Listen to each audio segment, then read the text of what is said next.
नमस्कार, DD news में आपका स्वागत है। मैं हूं चंद्रशेखर जोशी और आइए सबसे पहले देखते हैं इस वक्त की हेडलाइंस। पीएम मोदी ने भुवनेश्वर में किया 18वें प्रवासी भारतीय दिवस सम्मेलन का उद्घाटन। प्रवासी भारतीय एक्सप्रेस ट्रेन को दिखाई हरी झंडी। कहा, ह्यूमैनिटी फर्स्ट के भाव के साथ भारत कर रहा अपने ग्लोबल रोल का विस्तार।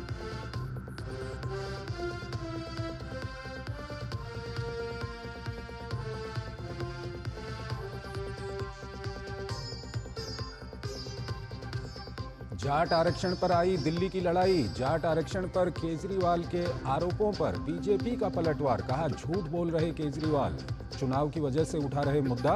पूर्वांचल के लोगों को फर्जी कहने पर भी केजरीवाल को घेरा।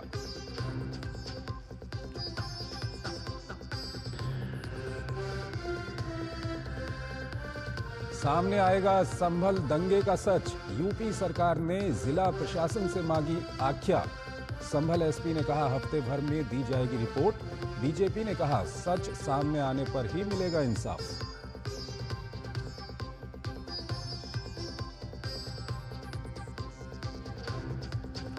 अगले हफ्ते से शुरू हो रहे महाकुंभ से पहले यूपी के मुख्यमंत्री योगी आदित्यनाथ ने प्रयागराज में लिया तैयारियों का जायजा। अखाड़ों के शिविरों का किया निरीक्षण। मीडिया सेंटर का भी किया उद्घाटन।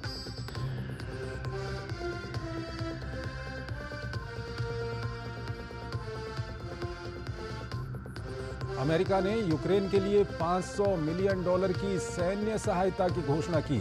सैन्य मदद में मिसाइलें, गोला बारूद और F-16 लड़ाकू जेट के उपकरण शामिल। राष्ट्रपति ज़ेलेंस्की ने जताया आभार।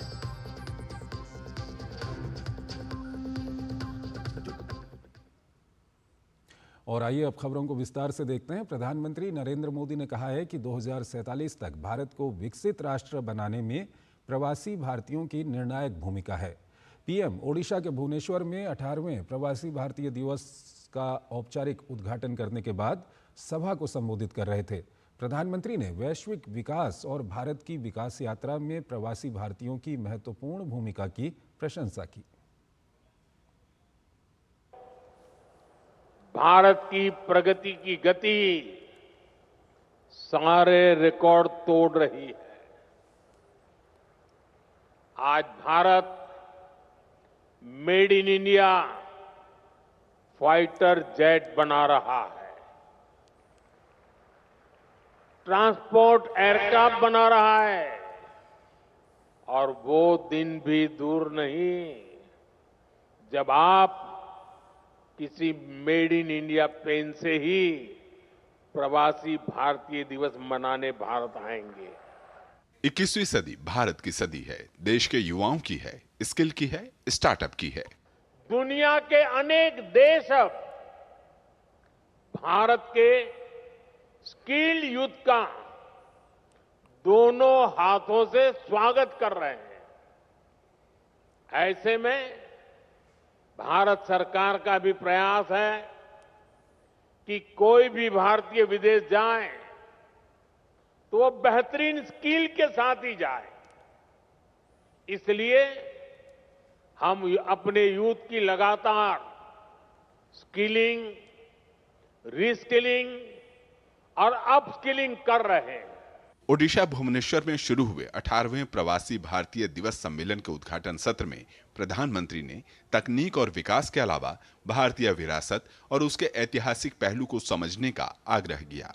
उन्होंने एक विशेष ट्रेन को हरी झंडी दिखाई। ये ट्रेन दिल्ली के निजामुद्दीन से चलेगी और देश के 17 पर्यटक, सांस्कृतिक, धार्मिक और ऐतिहासिक स्थलों के दर्शन कराएगी। इसका पूरा सफर 3 हफ्ते का होगा।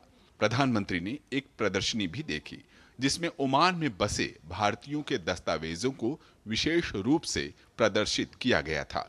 प्रधानमंत्री ने कुछ इसी तरह के प्रयास गिरमिटियाओं के लिए भी करने का आग्रह किया। गिरमिटिया साथियों का एक डेटाबेस क्रिएट किया जाए।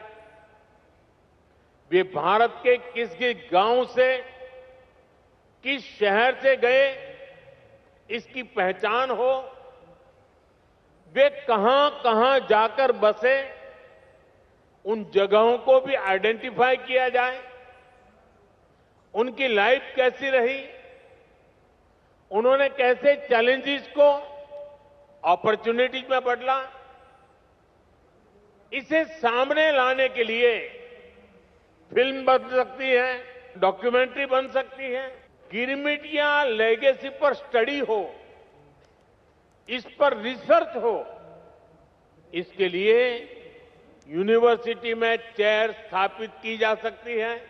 वैश्विक विकास में भारतीयों की भूमिका को प्रधानमंत्री ने काफी सराहा। उन्होंने कहा कि भारतीय जहां भी रहते हैं वहां लोकतांत्रिक मूल्य और समावेशी व्यवहार के साथ रहते हैं। प्रधानमंत्री ने विकसित भारत 2047 के लक्ष्य में प्रवासियों को अपना योगदान देने के लिए आमंत्रित किया। प्रधानमंत्री नरेंद्र मोदी ने जहां प्रवासी भारतीयों की सराहना की, जिस तरह का किरदार उन्होंने वैश्विक विकास में अदा किया है, वहीं उनसे आह्वान भी किया कि अब आप आएं और भारत की इस विकास यात्रा का हिस्सा बने। वहीं प्रधानमंत्री ने उनसे ये करार भी किया कि आपका मादरे वतन आपके जरूरत के वक्त में आपके साथ खड़ा दिखेगा। कैमरामैन संजय जैना के साथ अमृतपाल सिंह, डीडी न्यूज, भुवनेश्वर। विदेश मंत्री डॉक्टर एस जयशंकर ने भुवनेश्वर में 18वें प्रवासी भारतीय दिवस सम्मेलन को संबोधित किया। इस दौरान विदेश मंत्री डॉक्टर एस जयशंकर ने ओमान से आए भारतीय समुदाय के सदस्यों के साथ बातचीत की।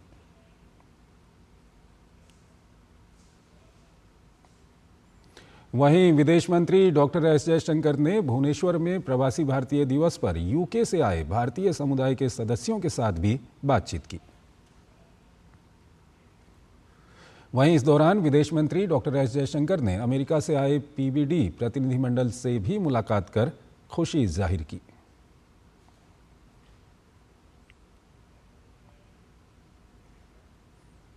ओडिशा के भुवनेश्वर में 18वें प्रवासी भारतीय दिवस सम्मेलन के दौरान केंद्रीय मंत्री धर्मेंद्र प्रधान ने न्यूज वीक के मालिक और सीआईओ देव प्रगाढ़ से मुलाकात की। उन्होंने कहा कि भारतीय मूल के युवा कारोबारी नेताओं को वैश्विक मंच पर अपनी पहचान बनाते देखना हमेशा उत्साहवर्धक होता है। धर्मेंद्र प्रधान ने ओमान से आए भारतीय समुदाय से भी मुलाकात की। सोशल मीडिया प्लेटफॉर्म एक्स पर मुलाकात की तस्वीरें साझा करते हुए लिखा, हमारे बीच सार्थक बातचीत हुई जिनसे हम अपने संपर्क और जुड़ाव को मजबूत कर सकते हैं। जीसीसी देशों में भारतीय प्रवासियों की ज़रूरतों को पूरा करने और उनके बहुमूल्य सुझावों का देश स्वागत करता है। विशेष रूप से स्कूल और उच्च शिक्षा के क्षेत्रों में भारत सरकार हमारे जीवंत प्रवासी भारतीयों के कल्याण और खुशहाली के लिए प्रतिबद्ध है।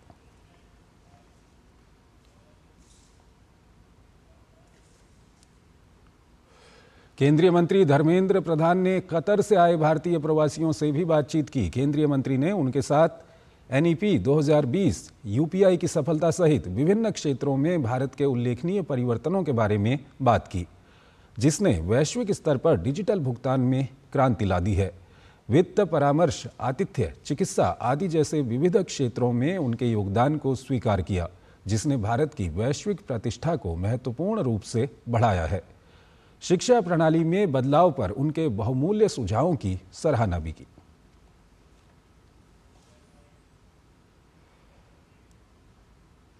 धर्मेंद्र प्रधान ने अमेरिका से आए प्रवासी भारतीयों के साथ भी बातचीत की। उन्होंने विभिन्न क्षेत्रों में उनके बहुमूल्य योगदान की सराहना की, जिससे भारत की वैश्विक प्रतिष्ठा में उल्लेखनीय वृद्धि हुई है।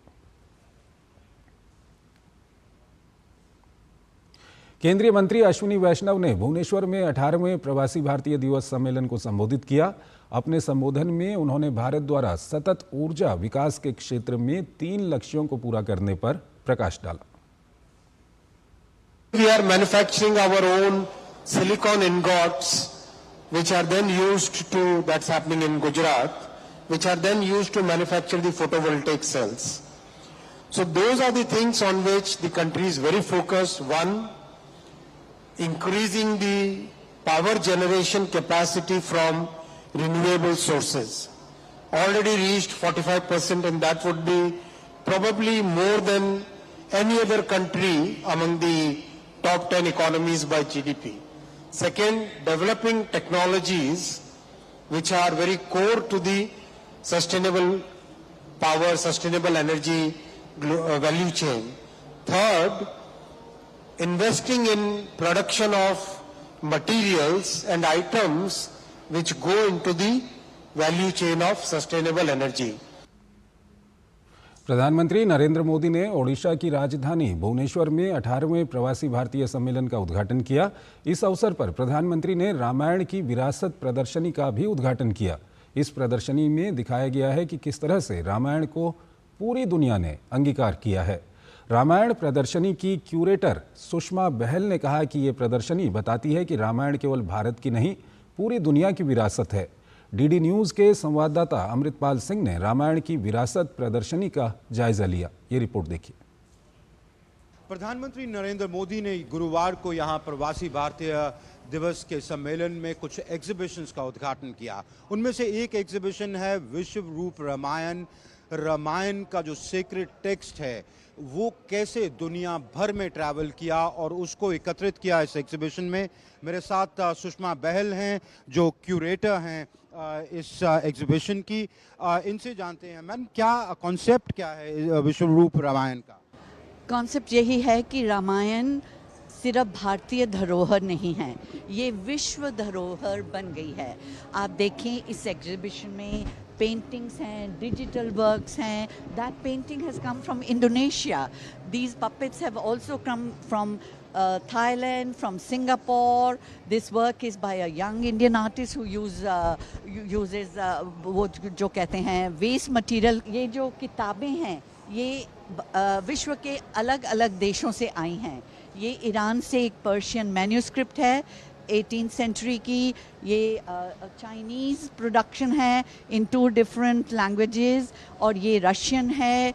ये तो आप कह रही हैं कि रामायण ट्रैवल की ईरान में, चाइना में, रशिया में? हाँ जी, सब जगह गई और सब लोगों ने अपने ही तरीके से उसको अडॉप्ट किया, जो ये दिखाती है कि रामायण आज भी सारी दुनिया में फैली है और उसको रिस्पेक्ट और प्यार से लोग कैसे अपने ही कल्चर में अडॉप्ट कर रहे हैं। तो क्लियरली ये एग्जीबिशन दर्शाती है कि कैसे जब भारतीयों ने प्रवास किया सदियों पहले भी और अब भी, वो कैसे अपनी सभ्यता, अपना कल्चर, अपना धर्म उन देशों में लेके गए और वहाँ लोकल अडेप्टेशंस हुई। अब जब प्रवासी भारतीय भारत लौट रहे हैं, इस तरह की प्रवासी भारतीय दिवस जैसी कन्वेंशंस में आते हैं, वो अपना कल्चर लेके आते हैं और भारत इसी सॉफ्ट पावर को यूज़ करना चाहता है, कैपिटलाइज करना चाहता है। जो 3.5 करोड़ से ज़्यादा प्रवासी 200 देशों में रहते हैं, उनको यूज़ करके उनके टैलेंट को, उनकी स्किल्स को, भारत की जो एक छवि बाहर बनाना और दूसरा भारत की जो विकसित भारत की यात्रा है उसमें उनका योगदान लेना। कैमरामैन संजय जैना के साथ अमृतपाल सिंह, डीडी न्यूज़, भुवनेश्वर। पर देश को संबोधित किया। उन्होंने कहा कि आज भारत ने रिसर्च की दुनिया में बहुत ही ऐतिहासिक कदम उठाया है। 5 साल पहले जीनोम इंडिया प्रोजेक्ट को स्वीकृत किया गया था। इस बीच कोविड की चुनौतियों के बावजूद हमारे वैज्ञानिकों ने बहुत मेहनत से इस प्रोजेक्ट को पूरा किया है। पीएम ने कहा कि इस प्रोजेक्ट में देश की अलग अलग आबादियों से जुड़े 10,000 लोगों की जीनोम सीक्वेंसिंग की गई। जीनोम इंडिया प्रोजेक्ट भारत की बायोटेक्नोलॉजी रिवॉल्यूशन का एक महत्वपूर्ण पड़ाव है। मुझे बताया गया है कि इस प्रोजेक्ट की मदद से हम देश में एक डाइवर्स जेनेटिक रिसोर्स बनाने में सफल हुए हैं। इस प्रोजेक्ट के तहत देश में अलग अलग आबादियों से जुड़े 10,000 लोगों की जीनोम सीक्वेंसिंग की गई है। अब ये डेटा हमारे वैज्ञानिकों को, रिसर्चर्स को उपलब्ध होने जा रहा है। इससे हमारे स्कॉलर्स को, हमारे साइंटिस्ट को भारत का जेनेटिक लैंडस्केप समझने में बहुत बड़ी मदद मिलेगी। दिल्ली चुनाव से पहले अरविंद केजरीवाल के एक बयान को लेकर विवाद हो गया है। बीजेपी ने कहा है कि केजरीवाल ने यूपी बिहार का अपमान किया है। दरअसल चुनाव आयोग से मिलकर बाहर निकलने के बाद आप राष्ट्रीय संयोजक अरविंद केजरीवाल ने पूर्वांचल के लोगों के वोट को लेकर टिप्पणी की, जिस पर बीजेपी ने करारा पलटवार किया है। बीजेपी का कहना है कि अरविंद केजरीवाल यूपी और बिहार के लोगों से नफरत करते हैं। 15 दिन में 13,000 नए वोट बनने की एप्लीकेशन आई है। जाहिर तौर पे ये यूपी और बिहार से ला के यूपी आसपास के स्टेट से ला के फर्जी वोट बनवा रहे हैं ये लोग। अरविंद केजरीवाल समय समय पर पूर्वांचल के भाई बहनों का अपमान करते रहे हैं। उनके मन में यूपी और बिहार के लोगों के लिए नफरत भरी हुई है। कभी वो बिहार और यूपी वालों को शिक्षा व्यवस्था पर बोझ बताते हैं, कभी कहते हैं कि दिल्ली की स्वास्थ्य सेवाओं पर वो 500 रुपए का टिकट लेकर आते हैं और दिल्ली पर बोझ डाल के चले जाते हैं। और आज तो उन्होंने हद कर दी कि हमारे पूर्वांचल के भाई बहनों को नकली वोटर तक कह दिया। केंद्रीय मंत्री और भाजपा अध्यक्ष जेपी नड्डा ने दिल्ली के पूर्व सीएम केजरीवाल को आड़े हाथ लेते हुए कहा कि हार का डर सता रहा है, इसलिए यूपी बिहार के लोगों का अपमान कर रहे हैं। जेपी नड्डा ने सोशल मीडिया प्लेटफॉर्म एक्स पर पोस्ट करते हुए लिखा कि पिछले 10 वर्षों से दिल्ली पर आपदा बनकर भ्रष्टाचार का पहाड़ खड़ा कर लूट मचा रहे अरविंद केजरीवाल को अपनी हार का डर सताने लगा तो बौखला कर उत्तर प्रदेश और बिहार के हमारे भाई बहनों के खिलाफ अनर्गल बयानबाजी करने पर उतारू हो गए। केजरीवाल ने यूपी बिहार के हमारे लोगों को फर्जी वोटर कहकर उनका अपमान किया है। दिल्ली की जनता सत्ता से उखाड़कर उन्हें इसका जवाब जरूर देगी।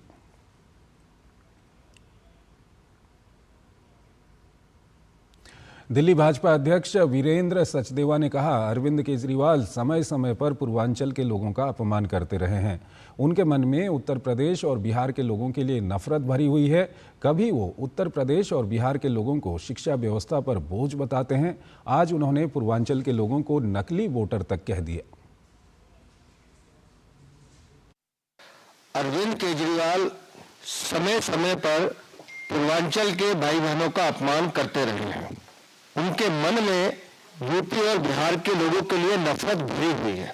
कभी वो बिहार और यूपी वालों को शिक्षा व्यवस्था पर बोझ बताते हैं, कभी कहते हैं कि दिल्ली की स्वास्थ्य सेवाओं पर वो 500 रुपए का टिकट लेकर आते हैं और दिल्ली पर बोझ डाल के चले जाते हैं।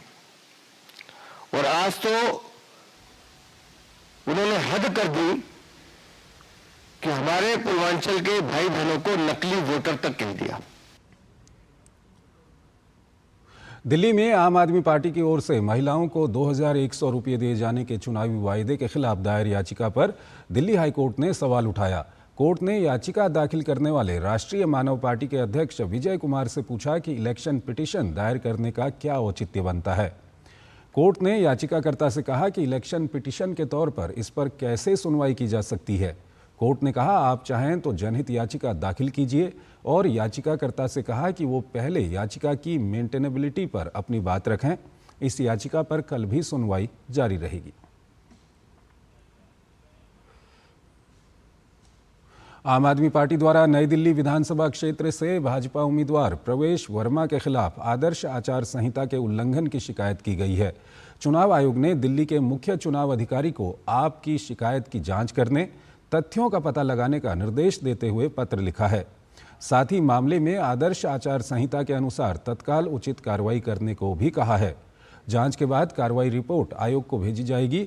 आपने भाजपा उम्मीदवार पर नई दिल्ली विधानसभा क्षेत्र की चुनावी भूमिका में बदलाव और कटौती का भी आरोप लगाया था। राजधानी दिल्ली में प्रदूषण का स्तर लगातार बढ़ने के कारण दिल्ली एनसीआर में ग्रेप 3 लागू करने का फैसला लिया गया है। ये फैसला commission for air quality management की उप समिति ने लिया। इस चरण के तहत निर्माण और तोड़फोड़ से जुड़े कार्यों पर पूरी तरह से रोक लग जाएगी। इसके अलावा निर्माण सामग्री को ढोने वाले वाहनों पर प्रतिबंध रहेगा। भारत में एसआईपी निवेश में जबरदस्त उछाल देखने को मिला। Association of mutual funds of India के द्वारा गुरुवार को जारी आंकड़ों के अनुसार मासिक सिस्टमैटिक इन्वेस्टमेंट प्लान यानी एसआईपी निवेश दिसंबर में पहली बार 26,000 करोड़ रुपए के पार हो गया है। ये छोटे निवेशकों द्वारा लंबी अवधि के निवेश के लिए म्यूचुअल फंड पर भरोसे को दिखाता है। साथ ही एसआईपी के साथ म्यूचुअल फंड फोलियो की संख्या में भी बढ़ोतरी देखने को मिली। म्यूचुअल फंड फोलियो पिछले महीने के 22.02 करोड़ से बढ़कर दिसंबर में 22.50 करोड़ हो गया है। रिपोर्ट्स के मुताबिक पिछले साल भारत में एसआईपी निवेश में सालाना आधार पर 233% की बड़ी वृद्धि हुई। वहीं स्टॉक एक्सचेंज के अनुसार इस साल 23 दिसंबर तक पंजीकृत निवेशकों की कुल संख्या 21.02 करोड़ से अधिक थी। भारतीय अर्थव्यवस्था के मजबूत होने की वजह से शेयर बाजार में लगातार तेजी देखी जा रही है।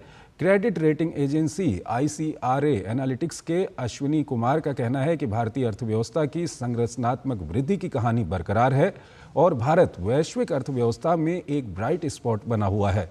इस कारण आने वाले वर्षों में घरेलू म्यूचुअल फंड इंडस्ट्री में कई गुना वृद्धि होने की उम्मीद है।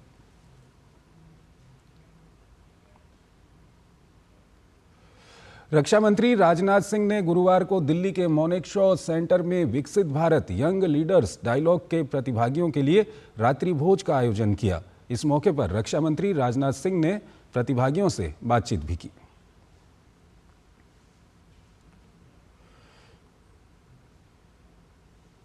समलैंगिक शादी को कानूनी मान्यता देने से इनकार करने वाले संविधान पीठ के फैसले पर सुप्रीम कोर्ट पुनर्विचार नहीं करेगा। सुप्रीम कोर्ट ने इस फैसले पर पुनर्विचार की मांग वाली याचिकाओं को खारिज कर दिया। 5 जजों ने चैम्बर में पुनर्विचार याचिकाओं पर विचार कर पाया कि संविधान पीठ के पुराने फैसले में कोई खामी नहीं है। 17 अक्टूबर 2023 को दिए अपने फैसले में संविधान पीठ ने समलैंगिक शादी को कानूनी मान्यता देने से मना कर दिया था।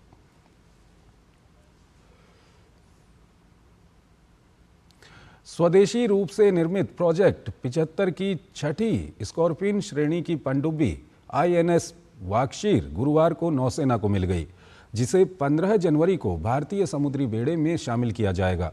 मुंबई के shipyard Mazagon Dock Limited MDL ने आज पनडुब्बी की डिलीवरी के साथ इतिहास रच दिया। पनडुब्बी का निर्माण अत्याधुनिक तकनीक और भारत सरकार की मेक इन इंडिया पहल के तहत किया गया है, जिसमें सभी तरह के घातक हमलों के लिए भारी भरकम सेंसर और हथियार लगे हैं। इस पनडुब्बी में दुश्मन के रडार से बचने की क्षमता है। INS वाकशीर भारतीय नौसेना के लिए 6 कलवरी श्रेणी की पनडुब्बियों के पहले बैच की छठी और अंतिम पनडुब्बी है। ये स्कॉर्पिन श्रेणी पर आधारित एक डीजल इलेक्ट्रिक अटैक पनडुब्बी है, जिसे फ्रांसीसी नौसेना रक्षा और ऊर्जा समूह नेवल ग्रुप ने डिजाइन और मुंबई के शिपयार्ड मझगांव डॉक लिमिटेड ने निर्मित किया है। सुकमा एवं बीजापुर जिले के सीमावर्ती पालीगुड़ा गुंडराज गुडनेब क्षेत्र में सुरक्षा बलों की नक्सलियों के साथ हुई मुठभेड़ को लेकर छत्तीसगढ़ के मुख्यमंत्री विष्णुदेव साय ने सोशल मीडिया प्लेटफॉर्म X पर जवानों की बहादुरी की सराहना की है। उन्होंने लिखा, सुकमा एवं बीजापुर जिले के सीमावर्ती पालीगुड़ा गुंडराज गुडेम क्षेत्र में सुरक्षा बलों की नक्सलियों के साथ हुई मुठभेड़ में अब तक 3 नक्सलियों के मारे जाने की खबर है। जवानों को मिली ये कामयाबी सराहनीय है। उनके अदम्य साहस को नमन करता हूं। नक्सलवाद के खिलाफ सुरक्षा बलों के जवान बहुत ही मजबूती से लड़ाई लड़ रहे हैं और उसके खात्मे तक ये लड़ाई जारी रहेगी। इसके लिए हमारी सरकार संकल्पित है।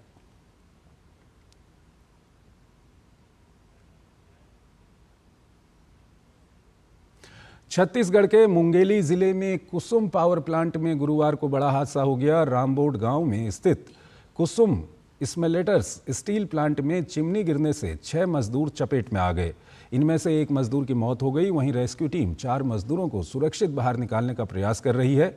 बता दें कि यह हादसा प्लांट में रखी भारी चिमनी के अचानक गिरने से हुआ।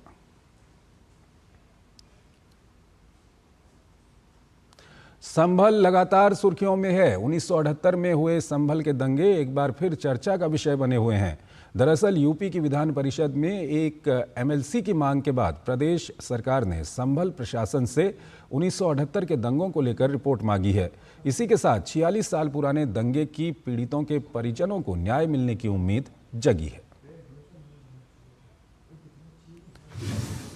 संभल के सांप्रदायिक दंगे का सच, 1978 के दंगों की आख्या रिपोर्ट, शासन ने पुलिस से मांगी आख्या, छलक उठा दंगा पीड़ितों का दर्द, अवैध अतिक्रमण के खिलाफ अभियान जारी, मस्जिद कमेटी फिर पहुंची सुप्रीम कोर्ट। 46 साल के बाद संभल के दंगाइयों का हिसाब होने वाला है। उत्तर प्रदेश सरकार ने संभल में 1978 में हुए सांप्रदायिक दंगे की आख्या रिपोर्ट जिला प्रशासन से मांगी है। दरअसल स्थानीय एलएमसी श्रीचंद शर्मा ने 17 दिसंबर को एक पत्र लिखकर 1978 में हुए दंगों का मुद्दा सरकार के सामने उठाया था। इसके बाद शासन ने इस संबंध में जिला प्रशासन से आख्या मांगी है। 1 हफ्ते के अंदर प्रशासन ये आख्या दे देगा। शासन द्वारा एक आख्या मांगी गई है जिसमें 1978 में दंगों के संबंध में जो भी सूचना है वो उनको प्रदान की जाए। उस सूचना को संकलित किया जा रहा है। बीते दिनों मुख्यमंत्री योगी आदित्यनाथ ने विधानसभा में संभल के 1978 के दंगे का जिक्र किया था। इसी के बाद कयास लगाए जा रहे थे कि इस दंगे की जांच फिर से शुरू हो सकती है। 1978 में संभल की शाही जामा मस्जिद के मौलवी की हत्या के बाद भड़के दंगे में 184 लोग मारे गए थे। करीब 2 महीने तक संभल में कर्फ्यू लगा रहा था। दोषियों को सजा दिया जाना और पीड़ितों के जख्मों पर मरहम लगाना, उनको न्याय दिया जाना, यह अभी भी समीचीन है और इसलिए इन बातों को लेकर के अगर आवाज उठाई जा रही है तो निश्चित तौर पर यह आवाज सुनी जानी चाहिए। सरकार द्वारा जांच के आख्या मांगे जाने पर पीड़ितों के परिजनों में उम्मीद की आस जगी है। अब आख्या मांगेंगे, सरकार दोबारा केस खोले और दोषियों को सजा दे। हमारे बाबा जी थे, वही श्री बनवारी लाल जी, वो इस कॉन्फिडेंस से गए कि मेरे को कोई कुछ नहीं बोलेगा, मेरा सब कहना मानते हैं, मेरा रिगार्ड करते हैं, पर उस समय किसी ने नहीं सुनी उनकी। न्याय मिलना चाहिए। जिन 2 लोगों की हत्याएं हुई थी, जाना गई थी, उन्हें न्याय मिलना चाहिए। न्याय होता तो वो न्याय कभी भी हो, बहुत अच्छा लगता है। इस बीच संभल में अवैध अतिक्रमण के खिलाफ अभियान जारी है। संभल के डीएम राजेंद्र पेंदसिया ने दोबारा खोले गए शिव हनुमान मंदिर, तीर्थ स्थलों और कुओं का निरीक्षण किया। लगभग 5 से 6 महीने से लगातार अभियान चल रहा है और विशेष रूप से यदि किसी तालाब या इस तीर्थ स्थान पे कब्जा है तो नोटिस दे करके हम उसको हटवाते हैं। इस बीच संभल शाही जामा मस्जिद कमेटी ने सुप्रीम कोर्ट में नई याचिका दायर की है।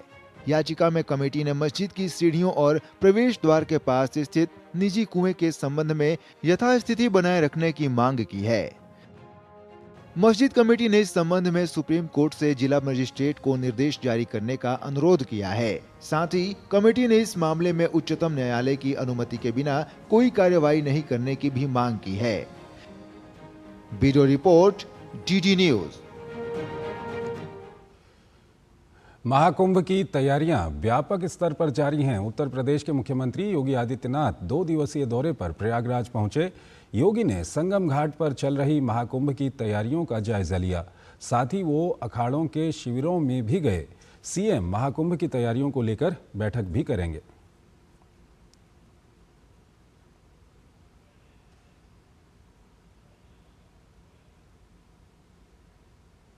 इस दौरान सीएम योगी महाकुंभ में बने अखाड़ा सेक्टर में गए और अखाड़े के शिविरों में सीएम योगी ने साधु संतों से मिलकर महाकुंभ की तैयारी के बारे में बात की।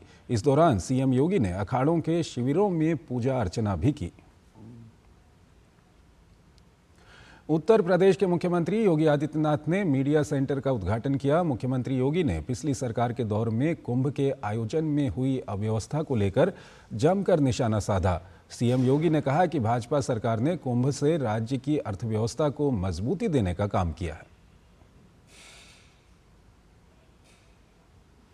जिन लोगों ने महाकुंभ के आयोजन को गंदगी का और भगदड़ का पर्याय बनाया था, उनके लिए एक सबक होना चाहिए। उस समय लोग आते थे, क्या दुर्व्यवस्था रहती थी, क्या गंदगी रहती थी। आस्था का उन्होंने सम्मान नहीं किया था। आज आस्था को सम्मान देकर के हम अर्थव्यवस्था को भी सुदृढ़ कर रहे हैं। 2 लाख करोड़ रुपए का ग्रोथ अकेले प्रयागराज महाकुंभ से होने का। कैसे आस्था इसको अर्थव्यवस्था को सुदृढ़ता प्रदान करती है, प्रयागराज उसका एक नया उदाहरण बनने जा रहा है। मुख्यमंत्री योगी ने कहा कि महाकुंभ के लिए डबल इंजन की सरकार ने विशेष इंतजाम किए हैं।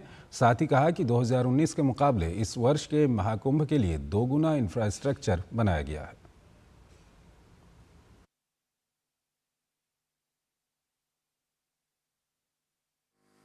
इस आयोजन को पूरी भव्य रूप से आयोजित करने के लिए डबल इंजन की सरकार ने जो इंफ्रास्ट्रक्चर प्रयागराज के लिए दिया और जितना कार्य 2019 में हुआ उससे दोगुने से अधिक कार्य 2025 के महाकुंभ के पूर्व प्रयागराज सिटी के लिए भी और महाकुंभ का वह क्षेत्र जहां पर अस्थायी सिटी बसी है, उन सब जगहों पर भी कार्य व्यवस्थित रूप से आगे बढ़ते हुए दिखाई दिए।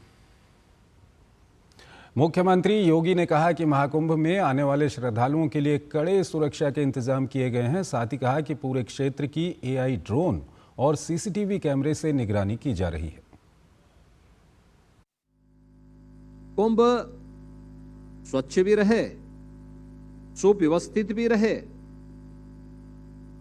तो साथ साथ सुरक्षित भी रहे, इसकी भी पुख्ता व्यवस्था की गई है। 56 थाने अतिरिक्त बनाए गए हैं। एक एक गतिविधि पे नजर रखने के लिए AI टूल के माध्यम से एक एक गतिविधि पे नजर रखी जा रही है। एंटी ड्रोन सिस्टम यहां पर स्थापित हो चुका है। हर एक कार्य को बहुत अच्छे ढंग से व्यवस्थित करते हुए पर्याप्त मात्रा में CCTV कैमरे का कवरेज भी दिया गया है। महाकुंभ को सुरक्षित बनाने के प्रयास निरंतर जारी हैं। उत्तर प्रदेश के मुख्यमंत्री योगी आदित्यनाथ ने प्रयागराज के चारों तरफ अभेद्य सुरक्षा घेरा बनाए जाने के निर्देश दिए थे। इसके तहत प्रयागराज को जोड़ने वाले सभी 7 सड़क मार्गों और उन मार्गों पर पड़ने वाले 8 जनपदों में आने जाने वाले वाहनों, व्यक्तियों की चेकिंग, हथियारों की तलाशी किए जाने के लिए कुल 102 मोर्चे बनाए गए हैं। इसके लिए 1026 पुलिसकर्मियों, 113 होमगार्ड PRD के जवान और 3 सेक्शन PAC को नियुक्त किया गया है। जिला प्रशासन महाकुंभ में आने वाले श्रद्धालुओं की सुरक्षा के लिए प्रतिबद्ध है।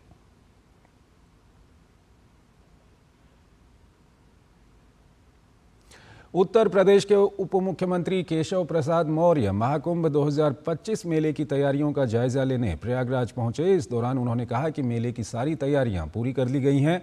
मेले में देश विदेश से लगभग 40 करोड़ से ज़्यादा श्रद्धालुओं के आने की उम्मीद है। वहीं उप मुख्यमंत्री केशव प्रसाद मौर्य ने रामकृष्ण मिशन के हार्टफुलनेस ध्यान केंद्र का भी शुभारंभ किया। उप मुख्यमंत्री ने कहा कि बड़े गर्व का विषय है कि आज हम सब इस संगम की धरती पर बैठे हैं और ध्यान योग कर रहे हैं। ये संस्था है और बहुत अच्छा ध्यान की दृष्टि से, योग की दृष्टि से देश और दुनिया में कार्य करती है। मुझे बताया था प्रतिमा जी ने कि आज इस शिविर का शुभारंभ होगा। आज कई कार्यक्रम थे, उसी क्रम में मुझे आज यहाँ आने का भी सौभाग्य मिला। सबके साथ बैठना हुआ। शिविर के शुभारंभ की शुभकामनाएं। सारी सुविधाएं, सारी व्यवस्थाएं और आने के लिए भी, नहाने के लिए भी, पुण्य कमाने के लिए। वहीं इस मौके पर हार्टफुलनेस ध्यान केंद्र की डायरेक्टर प्रतिमा श्रीवास्तव ने कहा कि हमारा ध्यान केंद्र भारत ही नहीं अपितु विश्व में भी अपनी सेवाएं दे रहा है। जो शिविर लगा हुआ है कुंभ के महाकुंभ में इस बार, तो सबसे अच्छी बात है कि हमें अवसर मिल रहा है और भी दूसरे जितने भी शिविर लगे हैं वहां जाकर इस 3 दिन की पद्धति को कराने का, हार्टफुलनेस की। तो हमारे जो वॉलेंटियर हैं वो जगह जगह जाकर ध्यान और योग की शिक्षाएं, ध्यान और योग कराएंगे। प्रयागराज में महाकुंभ मेला क्षेत्र में किसी भी तरह की अप्रिय घटना से निपटने के लिए प्रशासन मुस्तैदी से जुटा हुआ है। संगम नगरी की सुरक्षा को लेकर देश की तमाम सुरक्षा एजेंसियां अलर्ट मोड पर हैं। इसी कड़ी में आज भारत की सुरक्षा एजेंसियों ने महाकुंभ में सुरक्षा तैयारियों को लेकर मॉक एक्सरसाइज की। इस अभ्यास में बंधकों को बचाने की प्रक्रिया का सफल प्रदर्शन किया गया।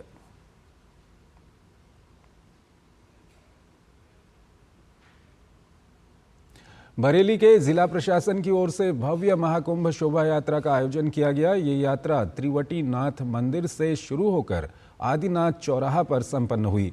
यात्रा के दौरान स्कूली छात्र छात्राओं द्वारा झांकी भी निकाली गई। इस मौके पर जिलाधिकारी रविंद्र कुमार ने कहा कि 144 वर्षों के बाद प्रयागराज में आयोजित महाकुंभ की दिव्यता और भव्यता को लेकर इस यात्रा को निकाला गया है, जिससे अधिक लोग महाकुंभ पहुंचकर इस आयोजन का हिस्सा बने। महाकुंभ आस्था और विश्वास का कुंभ मेला है, जिसमें विकास का मॉडल एवं पर्यटन का मॉडल देखने को मिलेगा। 144 साल बाद महाकुंभ का आयोजन प्रयागराज में हो रहा है। इसके लिए सरकार द्वारा पिछले कई महीनों से तमाम व्यवस्थाएं की गई हैं। ज़्यादा से ज़्यादा लोग आकर उसमें प्रतिभाग करें। इसी महाकुंभ के लिए जन जागरूकता हेतु जिला प्रशासन और आम लोगों के सहयोग से जागरूकता रैली निकाली गई है। वहीं जनप्रतिनिधियों ने कहा कि 144 वर्षों से महाकुंभ का आयोजन होता चला आ रहा है। महाकुंभ दिव्य और भव्य हो, इसकी वो कामना करते हैं। अब हमारी सरकार है, इस तरीके की व्यवस्थाएं हैं कि हम सब लोग कर पा रहे हैं, क्योंकि भारतीय संस्कृति को लोग जाने, घर घर पहुँचे और संगम का जो सच में साइंटिफिक जो महत्व है उसका, उसमें जाके डुबकी लगाएं। आज बरेली का प्रशासन सब एक साथ मिलकर महाकुंभ की तैयारी कर रहा है और महाकुंभ के लिए चलो महाकुंभ ये आगाज हो गया है और हम सबको महाकुंभ जाना चाहिए। वहाँ त्रिवेणी को स्नान करके पापों को धोकर हमारे जो साधु संत आए हैं उनको दर्शन करना चाहिए। ये हमारे बड़ा सौभाग्य की बात है इस पीढ़ी के लिए कि ये महाकुंभ आया है और मैं सभी से यही कहना चाहती हूँ कि हमारा कुंभ दिव्य भी हो, भव्य भी हो, स्वच्छ भी हो, सुरक्षित भी हो और सुव्यवस्थित भी हो। अयोध्या में रामलला की प्राण प्रतिष्ठा की पहली वर्षगांठ की तैयारियां जोर शोर से चल रही हैं। मंदिर प्रबंधन और प्रशासन द्वारा सभी तैयारियों की समीक्षा की जा रही है। अयोध्या मंडलायुक्त गौरव दयाल ने कहा कि पहली वर्षगांठ को लेकर खास तैयारी की जा रही है। उचित रूट डाइवर्जन किया जा रहा है। भीड़ प्रबंधन के मद्देनजर बैरिकेड्स लगाए जा रहे हैं। साथ ही ट्रैफिक प्लान को अंतिम रूप दिया जा रहा है। हमें उम्मीद है कि व्यवस्था अच्छी रहेगी और कार्यक्रम काफी सफल रहेगा। परिसर में श्री रामलला के मंदिर के पास भी कई कार्यक्रम प्रस्तावित हैं। उसमें हवन होंगे और वहाँ पर काफ़ी सारे कल्चरल एक्टिविटीज़ को ऑर्गेनाइज किया जा रहा है अलग अलग स्थलों पे। तो उसकी तैयारी हम लोग कर रहे हैं और मुख्य रूप से उस दिन क्राउड मैनेजमेंट एक बहुत बड़ा इशू रहेगा, क्योंकि बड़ी संख्या में लोग उस दिन आएंगे, ऐसी उम्मीद हम लोग कर रहे हैं। और कहीं कोई असुविधा ना हो, किसी को दिक्कत ना हो, उस तरह का प्लानिंग चल रही है इस समय। और प्रॉपर रूट डाइवर्जन किए जा रहे हैं। क्राउड मैनेजमेंट के दृष्टिगत जो बैरिकेड्स लगाए जाने हैं उनको लगाया जा रहा है। ट्रैफिक प्लान को फाइनल किया जा रहा है। इस तरह की चीज़ें कर रहे हैं, तो व्यवस्था अच्छी रहेगी और उम्मीद करते हैं कि बहुत ही सफल कार्यक्रम रहेगा। वहीं रामलला की प्राण प्रतिष्ठा की पहली वर्षगांठ की तैयारियों पर अयोध्या रेंज के आईजी प्रवीण कुमार ने कहा कि बड़ी संख्या में लोग आएंगे और कार्यक्रम में शामिल होने वाले श्रद्धालुओं को ध्यान में रखते हुए उनकी सुरक्षा और यातायात की दृष्टि से सभी प्रबंध किए गए हैं और हम लगातार सतर्कता बरत रहे हैं। काफ़ी संख्या में लोग आएंगे और जो कार्यक्रम में लोग सम्मिलित होंगे, श्रद्धालुओं को देखते हुए इसकी सुरक्षा और उनके यातायात के पॉइंट ऑफ व्यू से सभी व्यवस्थाएं की गई हैं और हम लोग लगातार सतर्क होकर के इसे रिहर्सल कर रहे हैं। अयोध्या में रामलला की मूर्ति की प्राण प्रतिष्ठा की पहली वर्षगांठ धूमधाम से मनाई जाएगी। प्रतिष्ठा द्वादशी के मौके पर पूरी अयोध्या सजने लगी है। अयोध्या के तमाम घाटों और आध्यात्मिक स्थलों के सौंदर्यीकरण का काम लगातार जारी है। इसकी तैयारियां जोर शोर से की जा रही हैं। अयोध्या में आने वाले लोग इस भव्य कार्यक्रम का हिस्सा होंगे। इसमें मंडप और यज्ञशाला में शास्त्रीय सांस्कृतिक प्रदर्शन होगा। इसी के साथ अनुष्ठान और दैनिक रामकथा प्रवचन भी शामिल है। क्या कुछ होगा खास, इसका जायजा लिया हमारे संवाददाता अजय मिश्र ने। श्री अयोध्या धाम में भगवान श्री रामलला की प्राण प्रतिष्ठा के 1 वर्ष पूरा होने के अवसर पर जो कार्यक्रम निर्धारित किया गया है उसे नाम दिया गया है प्रतिष्ठा द्वादशी का, क्योंकि वो शुभ दिन 22 जनवरी 2024 को थी पूर्व द्वादशी और इस साल ये पड़ रही है 11 जनवरी 2025 को। तो 11 जनवरी, 12 जनवरी और 13 जनवरी 3 दिन का एक विशेष कार्यक्रम यहाँ पर श्री अयोध्या धाम में कराया जा रहा है। मैं इस वक्त खड़ा हूँ लता मंगेशकर चौक पर, जहाँ पर लोगों के आने जाने का सिलसिला लगातार जारी है। साल के पहले दिन 5 लाख लोगों ने दर्शन किए थे और ये जो संख्या है वो लगातार बढ़ रही है। जो कार्यक्रम है अब वो सार्वजनिक हो चुका है। मुख्यमंत्री योगी आदित्यनाथ ठीक सुबह 10 बजे 11 जनवरी को इस कार्यक्रम की शुरुआत करेंगे और इसे नाम दिया गया है महाभिषेक। श्री रामलला के महाभिषेक का आयोजन जो किया गया है उसका नेतृत्व खुद मुख्यमंत्री योगी आदित्यनाथ करेंगे और भोग श्रृंगार के बाद में जो महाआरती होगी वो होगी 12 बजे ठीक अभिजीत मुहूर्त में, जब भगवान श्री राम की प्राण प्रतिष्ठा हुई थी ठीक उसी क्षण। और आप इसका सीधा प्रसारण दूरदर्शन के सभी नेटवर्क्स पर देख पाएंगे, जिसका विशेष प्रबंध प्रसार भारती परिवार ने किया है। और मेरे पीछे जो आप देख रहे हैं भगवान सूर्य, उसके पीछे जो ये सड़क जा रही है वो सीधे जा रही है हनुमानगढ़ी और श्री राम जन्मभूमि, जहाँ पर सारी व्यवस्थाएं की जा चुकी हैं। 5 मुख्य स्थान हैं आयोजन के, जिसमें ये तमाम कार्यक्रम किए जाएंगे। सबसे पहले यज्ञ मंडप में जो शुक्ल यजुर्वेदीय होम हवन का आयोजन किया जाएगा, उसी यज्ञ मंडप में श्री राम सूक्त, जो पुरुष सूक्त, श्री सूक्त, विष्णु सहस्त्रनाम और गणपति अथर्वशीर्ष जैसे सूक्तों का पाठ किया जाएगा। जो प्रार्थना मंडप है उसमें भगवान की राग सेवा की जाएगी। शाम को बहुत ही विशेष कार्यक्रम होने जा रहा है। ठीक गर्भगृह से बाहर जब भगवान श्री राम लला को बधाई सुनाई जाएगी, वो 6 बजे से लेकर के रात में 9 बजे तक, क्योंकि भगवान श्री राम को अयोध्या के वासी बहुत ही प्रिय हैं और अवधी भाषा में उनको बधाई सुनाई जाएगी। तो इस मुख्य कार्यक्रम के अलावा जो सामान्य जन हैं वो यात्री सुविधा केंद्र के प्रथम स्थल पर सुबह 7 बजे से लेकर के शाम के 8 बजे तक श्री रामचरितमानस का सस्वर पाठ सुन सकते हैं, उसमें सम्मिलित हो सकते हैं। और अंगद टीला एक ऐसा विशेष स्थान है जहां पर सभी लोगों को आमंत्रित किया गया है, जिसमें सांस्कृतिक संध्या, भगवान श्री राम की कथा का आयोजन किया गया है। तो 5 जगहों पर ये जो विशेष कार्यक्रम किए जा रहे हैं और इस तरह के कार्यक्रम जो आप देख रहे हैं अपने अपने राम, डॉक्टर कुमार विश्वास, मालिनी अवस्थी जैसे जो प्रसिद्ध कलाकार हैं, वो भगवान श्री राम की कथा और जो संगीत सेवा जो है वो देने जा रहे हैं। तो ये जो 3 दिन है 11, 12 और 13 चतुर्दशी तक, द्वादशी, त्रयोदशी और चतुर्दशी पौष मास की, उसके लिए अयोध्या पूरी तरह से तैयार है। और उमंग उल्लास अगर मैं कह पाऊँ तो जो दीपावली के वक्त होता है, जो रामनवमी के वक्त होता है, जो कार्तिक अमावस्या के वक्त होता है, वही इस वक्त प्रतिष्ठा द्वादशी के अवसर पर भी देखा जा रहा है। पहला मौका है इस वर्षगांठ को मनाने का और यह परंपरा लंबे समय तक अयोध्या में चलने वाली है। कैमरामैन शिव सुमन के साथ अजय मिश्र, डीडी न्यूज, श्री अयोध्या धाम। 26 जनवरी को गणतंत्र दिवस के मौके पर राष्ट्रपति भवन में आयोजित एट होम रिसेप्शन में देश भर से कुछ चुनिंदा नागरिकों को विशेष निमंत्रण दिया गया है। इस कार्यक्रम में मुंबई के कल्याण में रहने वाली कनिका अग्रवाल को भी राष्ट्रपति भवन में आमंत्रित किया गया है। कनिका दिव्यांग हैं, वो दिव्यांग बच्चों को सांकेतिक भाषा के जरिए पढ़ाती हैं। कनिका को हाल ही में 3 दिसंबर को आयोजित दिव्यांग दिवस पर राष्ट्रपति द्वारा सम्मानित किया गया था।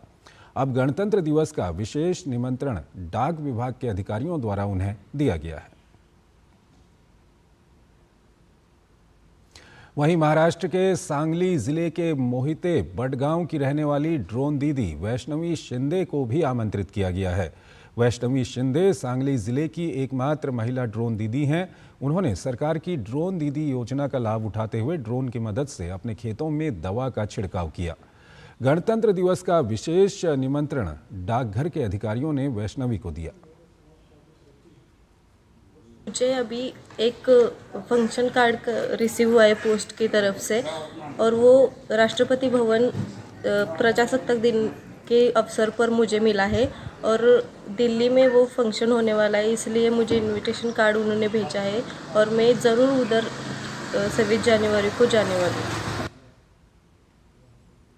ग्रामीण क्षेत्रों में कुछ रोगियों की सेवा करने वाली जयपुर की डॉक्टर किरण कटोच को 26 जनवरी को गणतंत्र दिवस के मौके पर राष्ट्रपति भवन में आयोजित एट होम रिसेप्शन में आमंत्रित किया गया है। डॉक्टर किरण कटोच ने बताया कि वो शुरू से ही कुष्ठ रोगियों की सेवा में लगी हुई हैं। उनका उद्देश्य ऐसे लोगों की सेवा कर मानवता के धर्म को निभाना है। डॉक्टर किरण कटोच ने आमंत्रण के लिए आभार भी जताया है। आईसीएमआर के अध्यक्ष और डॉक्टर किरण के पति डॉक्टर विश्व कटोच ने कहा कि डॉक्टर किरण कटोच ने सन 78 से लेकर रिटायरमेंट तक ग्रामीण क्षेत्रों में निस्वार्थ भाव से मरीजों की सेवा की है और ये मॉडल अब 33 जगह तक पहुंच चुका है। रूरल हेल्थ के लिए अपना जीवन समर्पित करने वाले डॉक्टरों को भारत सरकार सम्मानित करती है। मैंने 30 साल से ज़्यादा कुष्ठ रोगियों की सेवा की है। सेवा तो ज़रूर आईसीएमआर के थ्रू की है, सिर्फ अपना योगदान दिया है उसके अंदर। राष्ट्रपति महोदया का एवं भारत सरकार का मैं बहुत बहुत आभार व्यक्त करती हूँ कि उन्होंने पहचाना मुझे और मुझे इसके लिए बुलाया गया और ख़ास तौर पे निमंत्रण दिया गया। जो कुष्ठ रोग, क्षय रोग और ग्रामीण स्वास्थ्य के लिए इन्होंने अपना जीवन लगाया, एक्चुअली सन 78 से लगे और अभी तक लगे हैं। रिटायरमेंट के बाद भी 10 साल में भी वही चलता रहा और वो मॉडल अभी 33 जगह पहुंच गया। तो उससे वो एग्जांपल बनता दूसरे डॉक्टर्स को भी कि वो अपनी कमर्शियल साइड को छोड़ के अगर एकेडमिक, साइंस और रूरल हेल्थ पे अपनी जीवन लगाएं तो भारत सरकार उसको रिस्पेक्ट देती है। पाकिस्तान को तालिबान और बलूच लिबरेशन आर्मी से कड़ी टक्कर मिल रही है। जहां एक और पाक अफगान सीमा पर तालिबान के सामने पाकिस्तानी सेना लाचार दिख रही है, तो वहीं बलूच लिबरेशन आर्मी ने पाकिस्तान के एक शहर पर कब्जा कर लिया है। यहां बीएलए ने अपनी चौकियां स्थापित करने का दावा किया है। हालांकि पाकिस्तानी अधिकारियों का कहना है कि शहर पर फिर नियंत्रण हासिल कर हमलावरों को खदेड़ दिया गया है।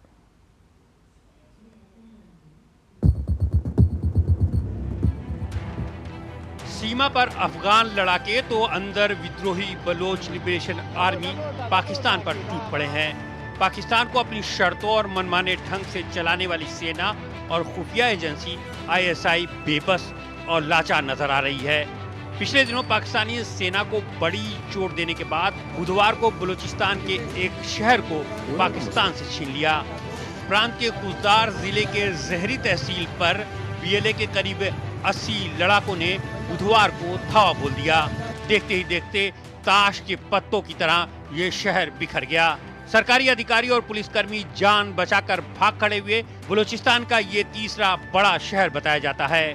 बीएलए के लड़ाकों ने कब्जे के बाद थाना, नगरपालिका और बैंक समेत कई सरकारी इमारतों को आग के हवाले कर दिया और कई कर्मियों को बंधक बना लिया। इसके बाद बीएलए के लड़ाके सड़कों पर गश्त करते और नाकेबंदी करते देखे गए।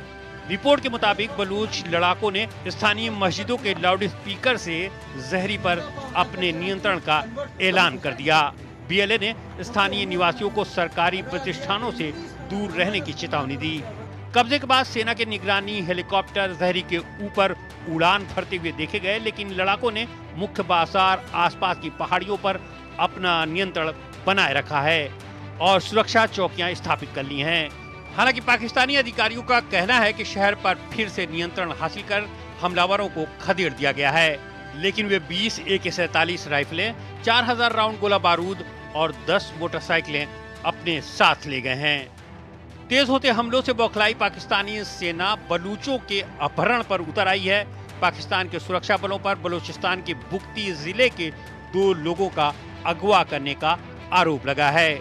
द बलोच पोस्ट के मुताबिक इन्हें फ्रंटियर कोर के कर्मियों द्वारा हिरासत में रखा गया है। शनिवार को पाकिस्तानी सेना के काफिले पर बीएलए के आत्मघाती हमले में 47 सैनिकों की मौत हो गई थी। हमला बलूच लिबरेशन आर्मी की फिदायीन यूनिट मजीद ब्रिगेड द्वारा किया गया था। उधर अफगानिस्तान पर हवाई हमले के बाद से तालिबान बदले की आग में जल रहा है और पाकिस्तान के खिलाफ मोर्चा खोल दिया है। टीटीपी पाकिस्तान की कई चौकियों पर कब्जे का दावा कर रही है। आर्थिक तंगी से जूझते पाकिस्तान के खिलाफ जिस तरह से उसके ही लोग लामबंद हो गए हैं, उसे पाकिस्तान के अस्तित्व के लिए बड़ी चुनौती के रूप में देखा जा रहा है। बाइडेन प्रशासन के अंतिम दिनों में अमेरिका ने यूक्रेन के लिए $500 मिलियन की सैन्य सहायता की घोषणा की है। अमेरिकी रक्षा सचिव लॉयड ऑस्टिन ने बताया कि इसमें वायु रक्षा मिसाइलें, गोला बारूद और F-16 लड़ाकू जेट के उपकरण शामिल हैं। जर्मनी में बोलते हुए यूक्रेनी राष्ट्रपति वोलोदिमीर ज़ेलेंस्की और ऑस्टिन ने चेतावनी दी कि यूक्रेन के लिए अमेरिकी सैन्य समर्थन की समाप्ति अधिक आक्रामकता, अराजकता और युद्ध को आमंत्रित करेगी। दरअसल ट्रंप यूक्रेन को भेजी जाने वाली सहायता में कटौती करने की धमकी दे चुके हैं।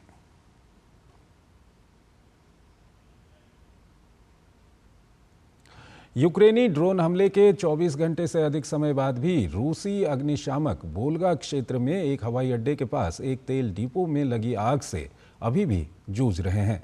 वहीं यूक्रेन ने दावा किया है कि यूक्रेन के दक्षिण पूर्वी शहर जापोरिज़िया में एक रूसी बम हमले में कम से कम 13 लोग मारे गए हैं और 113 घायल हो गए। वहीं स्लोवाकिया के प्रधानमंत्री रॉबर्ट फिको ने कहा है कि यूक्रेन होते हुए रूसी गैस सप्लाई का कोई समाधान नहीं निकला तो स्लोवाकिया यूक्रेन को मदद रोकने जैसे कदम उठा सकता है। खो खो का पहला विश्व कप 13 जनवरी से भारत में आयोजित होने जा रहा है। इस विश्व कप को लेकर गुरुवार को भारतीय टीम की पुरुष और महिला टीमों का ऐलान किया गया। इस मौके पर kho kho federation of India के अध्यक्ष सुधांशु मित्तल ने कहा कि देश विश्व कप की इस मेजबानी में खुद को एक नए अंदाज में सामने रखेगा। भारत की मेजबानी में होने वाले खो खो विश्व कप को लेकर इन दिनों खेल जगत में हलचल तेज है। भारतीय टीम का पहला मुकाबला 13 जनवरी को नेपाल से होगा। अपनी मेजबानी में देश इस विश्व कप का सरताज बनने के लिए बेताब भी है। गुरुवार को इस कड़ी में kho kho federation of India के द्वारा महिला और पुरुष टीमों का ऐलान किया गया। प्रतीक वायकर भारतीय पुरुष टीम की जबकि प्रियंका इंगले महिला टीम की कप्तानी करेंगी। इस बार टीमों की जर्सी में विशेष बदलाव भी देखने को मिलेगा। पुरुष और महिला दोनों टीमों की जर्सी पर भारत लिखा होगा। आज हम 55 देशों में हैं। इस साल के अंत तक 90 देश में पहुंच जाएंगे और उसके बाद हमारी जो आकांक्षाएं हैं वो 2030 में एशियन गेम में शामिल होने की और 2032 में ओलंपिक में जाने की है।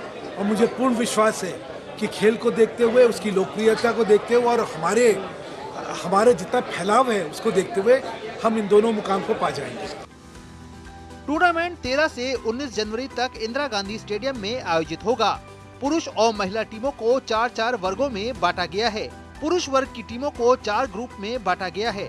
भारत, नेपाल, पेरू, ब्राजील और भूटान को ग्रुप ए में रखा गया है। विश्व भर से 39 टीमों के बीच प्रतिस्पर्धा के साथ ये आयोजन खो खो को अंतर्राष्ट्रीय स्तर पर मान्यता प्राप्त खेल के रूप में सामने रखने में मील का पत्थर साबित हो सकता है। Gaurav Kumar, DD news, Delhi. खो खो विश्व कप की मेजबानी को लेकर देश में उत्साह का माहौल है। ऐसे में kho kho federation of India के अध्यक्ष सुधांशु मित्तल का कहना है कि भारत न केवल सफल मेजबानी की तस्वीर को सामने रखेगा बल्कि भारतीय टीम इस विश्व कप की विजेता के तौर पर भी सामने होगी। सुधांशु मित्तल से खास बातचीत की हमारे संवाददाता गौरव कुमार ने। खो खो विश्व कप के शुरू होने में अब महज चंद दिन बाकी हैं और इस वक्त हमारे साथ kho kho federation of India के अध्यक्ष सुधांशु मित्तल है। सीधे उनसे बात करते हैं। सुधांशु जी, कैसे देखते हैं पूरी तैयारी को और साथ ही साथ क्या किसी तरह का कोई दबाव भी है या लग रहा है कि केवल यही मेजबानी में ही नहीं केवल दांव मारेंगे बल्कि जीत कर भी टीम इंडिया जो है वो लेके आएगी कप? आज बड़े गर्व से मैं कहना चाहता हूँ कि हमने टीम इंडिया का, इसको मैं कहता हूँ भारत के 11 खिलाड़ियों का, टीम भारत का आज हमने घोषणा करी है। प्रतीक वायकर और प्रियंका इंगले जो हैं दोनों को कैप्टेंसी दी है, महिलाओं की और पुरुषों की। जहाँ तक दबाव का सवाल है, स्वाभाविक तौर पे किसी भी चैंपियनशिप में टीमें खेलती हैं और हर एक कोई जीतने का प्रयत्न करता है, तो इसलिए बाकी टीमें भी करेंगी। क्योंकि जब भारत के सम्मान का प्रश्न आता है, जब भारत की इज्जत का प्रश्न आता है, तो हर खिलाड़ी अपना सर्वत्र निछावर कर देता है। मुझे पूर्ण विश्वास है कि ये चैंपियनशिप हम लोग जीतेंगे। अच्छा, एशियन गेम्स को लेकर के काफ़ी बातें हो रही हैं, खो खो को आगे बढ़ाने को लेकर के काफ़ी बातें हो रही हैं और ये भी कोशिश हो रही है कि सबसे पहला जो लक्ष्य है वो एशियन गेम्स में और फिर वहाँ से ओलंपिक में। तो इसको लेकर के क्या कुछ अभी कितना आगे बढ़ पाए हैं हम इस दिशा में? आज हम 55 देशों में हैं। इस साल के अंत तक 90 देश में पहुँच जाएंगे और उसके बाद हमारी जो आकांक्षाएँ हैं वो 2030 में एशियन गेम में शामिल होने की और 2032 में ओलंपिक में जाने की हैं। और मुझे पूर्ण विश्वास है कि खेल को देखते हुए, उसकी लोकप्रियता को देखते हुए और हमारे जितना फैलाव है उसको देखते हुए हम इन दोनों मुकाम को पा जाएंगे। जब इस बात की घोषणा हुई थी कि हम जो है वो खो खो का वर्ल्ड कप जो है आयोजित करेंगे, तब का दिन लें और आज का दिन लें, तो एज ए अध्यक्ष आप कितना देख रहे हैं कि धरातल पर, जमीनी स्तर पर इस खेल को लेकर के देश में कितना बदलाव आया है, कितनी जागरूकता आई है? आज हलचल मच गई है। ये मास स्पोर्ट है, ये हर गांव, गली, मोहल्ला, चौराहे पे खेले जाने वाला खेल है। इसमें पैसे नहीं लगते, इसमें इंफ्रास्ट्रक्चर नहीं लगता, और आज वही खो खो की स्पिरिट जो है दोबारा जाग गई है। चलिए, आपने उनसे बात की थी, बहुत बहुत शुक्रिया। तो ये है सुधांशु मित्तल, जिनका साफ तौर पर कहना है कि न केवल खो खो का खेल जो है वो लोकप्रिय होगा, बल्कि आगे आने वाले समय में इसको कहीं ना कहीं जो कोशिश रहेगी वो एशियन गेम्स में और फिर फाइनली ओलंपिक में शामिल करने को लेकर। कैमरामैन मनोज के साथ मैं गौरव कुमार, डीडी न्यूज़, दिल्ली। 26 जनवरी को गणतंत्र दिवस के मौके पर राष्ट्रपति भवन में आयोजित एट होम रिसेप्शन में देश भर से कुछ चुनिंदा नागरिकों को विशेष निमंत्रण दिया गया है। इस अवसर पर प्रसिद्ध महिला भारतीय शतरंज खिलाड़ी तानिया सचदेवा को भी एट होम रिसेप्शन के लिए विशेष रूप से निमंत्रण भेजा गया है। गणतंत्र दिवस का विशेष निमंत्रण डाक विभाग के अधिकारियों द्वारा उन्हें दिया गया।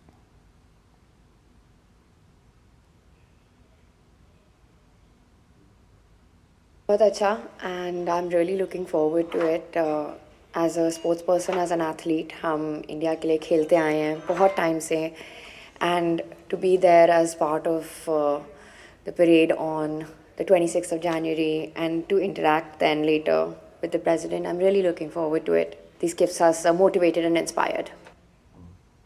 साथ ही इस मौके पर देश की प्रसिद्ध कृषि वैज्ञानिक डॉक्टर स्वाति नायक को भी एट होम रिसेप्शन के लिए डाक विभाग के अधिकारियों के माध्यम से विशेष रूप से निमंत्रण भेजा गया है।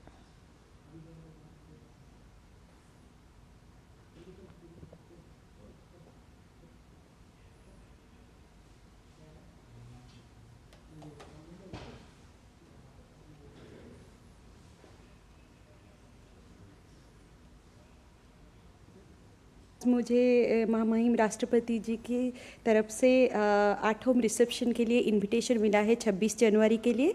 इस चीज़ के लिए मैं भारत सरकार की आभारी हूँ, और ये मेरी भाग्य है कि मुझे ये अपॉर्चुनिटी मिली है राष्ट्रपति जी से मिलने के लिए और एट होम रिसेप्शन अटेंड करने के लिए। तो इस बुलेटिन में फिलहाल इतना ही। आप बने रहिए डीडी न्यूज़ के साथ। नमस्कार।